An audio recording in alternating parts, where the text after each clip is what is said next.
తీసుకొచ్చినారు మిమ్మల్ని. ఇప్పుడు ఏమంటున్నారు అధికారులు? 2 గంటల్లో ఖాళీ చేయాలి. ఖాళీ చేయాలి. రేపు కేటీఆర్ సార్ వస్తున్నారు.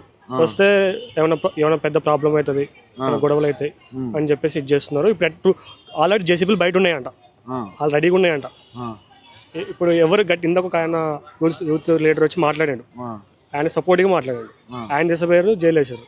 ఎవరు గట్టిగా మాట్లాడారు ఇప్పుడు ఎవరు సపోర్ట్కి వచ్చినా తీసుకొని జైలు వేస్తారు. రేపు కేటీఆర్ సార్ వస్తున్నారు. కేటీ సార్ వస్తున్నారు అంటే మళ్ళీ ఖాళీ చేయాలి. ఇప్పుడు ఆయన వస్తే పెద్ద న్యూసెన్స్ అవుతుంది రోడ్డు మీద కదా, మెయిన్ రోడ్డు. ఆయనతో న్యూసెన్స్ ఏంది? వీళ్ళు చేసేది కరెక్ట్ అయితే ఆయన వస్తే అవును సార్. ఇప్పుడు వీళ్ళు చేసింది కరెక్ట్ అయితే ముగ్గురు మంత్రులు ఉన్నారు. వీళ్ళ మా పక్షాన ఒక్క మంత్రి కూడా ఎందుకు మాట్లాడలేదు సార్? ఎందుకు మాట్లాడలేదు? తప్పు కాబట్టి కదా మాట్లాడలేదు. తప్పు కావట్లేదు సార్. తప్పు చేసారు. మళ్ళీ ఇప్పుడు మిమ్మల్ని వెళ్ళిపో అంటారు. ఒక ఎక్కడికి వెళ్ళిపోతారు? కల్లూరు వేస్తారంట. 30 కిలోమీటర్లు 50 కిలోమీటర్ ఇక్కడ నుంచి 50 కిలోమీటర్ కల్లూరు ఉంది. విఎం అంజారా 60 కిలోమీటర్ల దూరంలో అక్కడ వదిలేస్తారా? అక్కడ వదిలేస్తారంట.